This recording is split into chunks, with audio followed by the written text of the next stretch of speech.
Hello, beautiful people on the internet. Welcome back to my channel. It's your baby girl Sandra, and I'm back with another reaction video.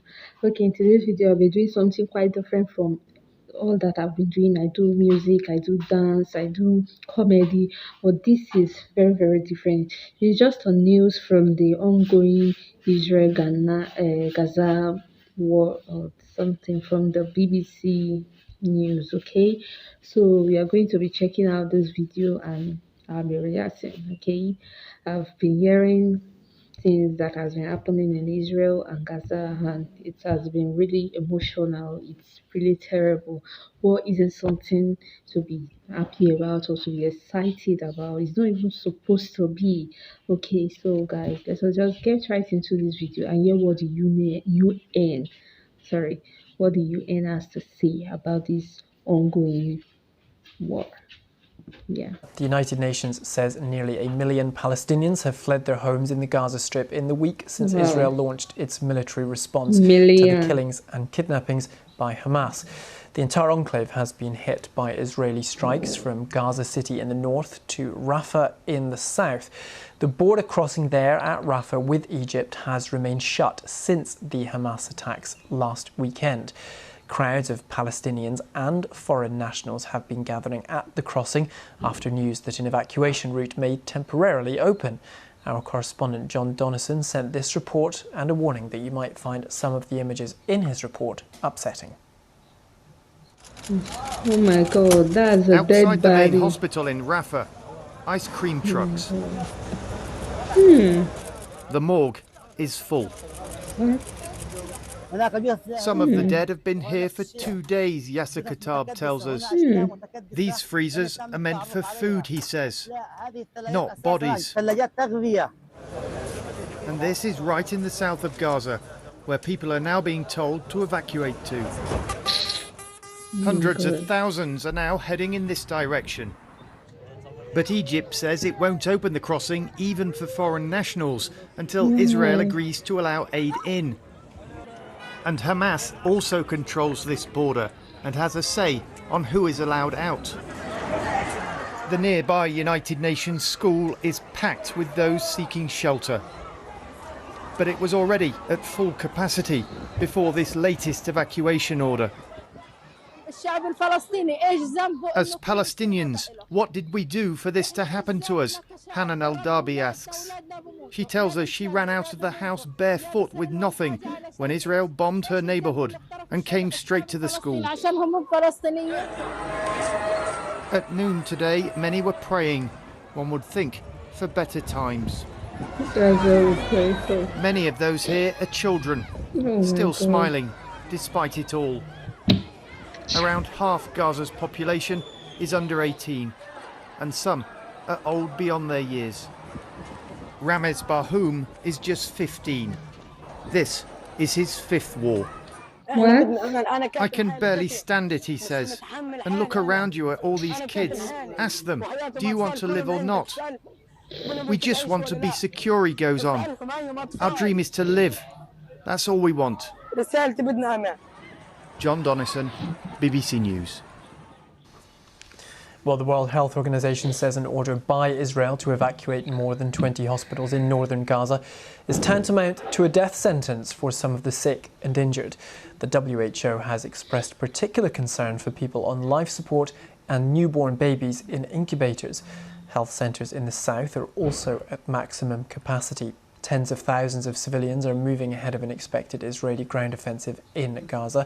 Earlier on, I spoke to Dr. Natalie Roberts. She's the executive director of the humanitarian organisation Médecins Sans Frontières UK. She described the grim situation for the people of Gaza.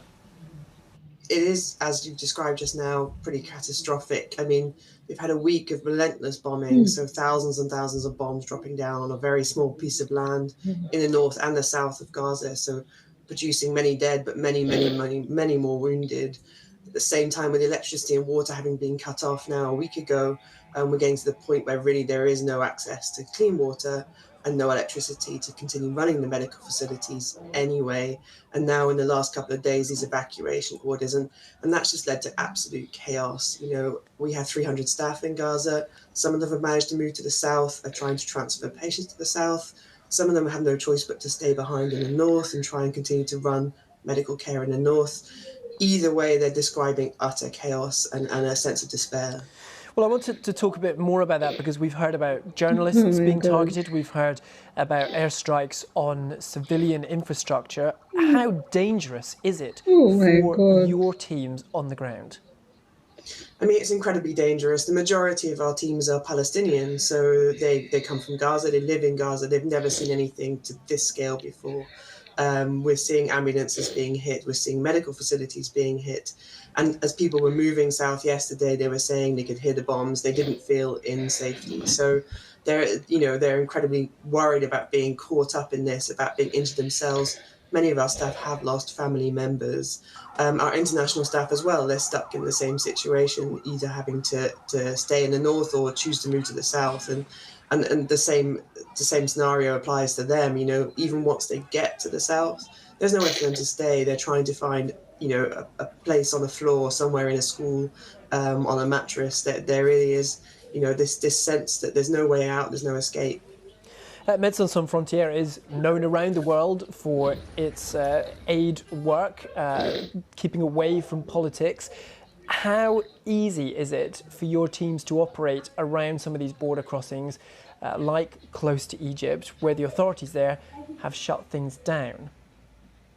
I mean, yes, we're very used to working in war zones. We're very used to negotiating our way into war zones and to get our supplies in, to get our staff in. And currently, at the moment, the only border crossing, the Rafah border crossing, is closed to us as it's closed to everybody else. So we can't get supplies in, we can't get staff in, and we can't get our staff out. So, we're facing the same situation as everybody else at the moment, despite the fact we've been working in Gaza for such a long period of time.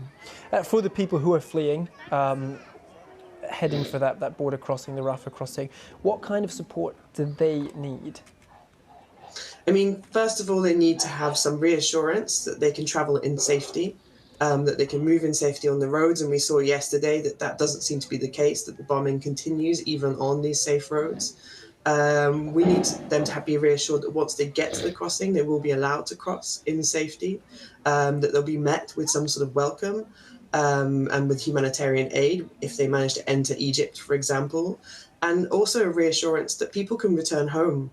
I think there's a lot of concern that people don't want to leave their homes, and they particularly don't want to leave Gaza, knowing that they might never be able to go back. So obviously, the reassurance of safety and the reassurance of, you should be able to go home. At the same time, if people have chosen to stay at home and people have chosen to stay working in the hospitals in Gaza City, for example, they're terrified that now that means that they're labeled as a target. And there needs to be reassurance that hospitals will still be protected, that medical care will still be protected, even if people have stayed in the north of Gaza. That was Dr. Natalie Roberts from Médecins Sans Frontières. Well, the US has ordered a second aircraft carrier group to the eastern Mediterranean. According to American officials, the USS Eisenhower is part of American efforts to deter hostile actions against Israel or any efforts towards widening the war. Oh my God. This is enough already. Oh my God, look at innocent children that does not even know what is going on. At this point, I don't even want to know who is at fault, who did first or who didn't do first, or what is going on. Let there be peace. There is nothing good that can come out from war. Look at the resources that have been wasted. Look at lives that are lost. Look at displaced people on the streets. Look at children, dead children, innocent children. Oh my God. This is really heartbreaking and disheartening. I don't know the joy that people derive from war and violence. Oh my God. Wow. I didn't expect this to be like this, but my God. I don't even want to see anything like this again. I'm not sure if I'm going to be able to watch another clip from what is happening over there. Oh my God, this is very, very unfair. This is very, very inhumane. I don't even know. So they throw these bombs at civilians for what? Like, I thought that war is supposed to happen between the military, like the soldiers fighting. Why civilians? Why killing innocent civilians? Oh my God. Okay, I would love to know more about what is going on. Like, I don't want to see any other video about this war, except it's not really this, maybe just the new, the headlines and all that. But I would love to know from the people that really know what is happening, what is going on, how far have they gone, like in terms of making peace about this war. I would love to know, and I just hope that this ends already. The Russian-Ukraine war that has been ongoing for years, we are still on that now. This, oh my God, this is just too much for the world right now. This is not what we need.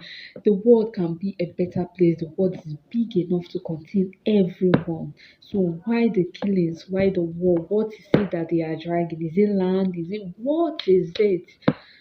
Wow.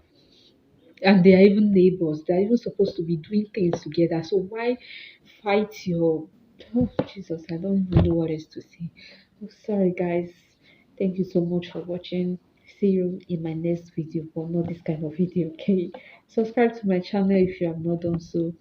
Okay, I said it from the beginning that I've not done anything like this. This is actually my first time reacting to something like this, and I would just say that it is really heartbreaking. Okay, thank you so much for watching, guys. See you right in my next one. Until then, stay safe, please.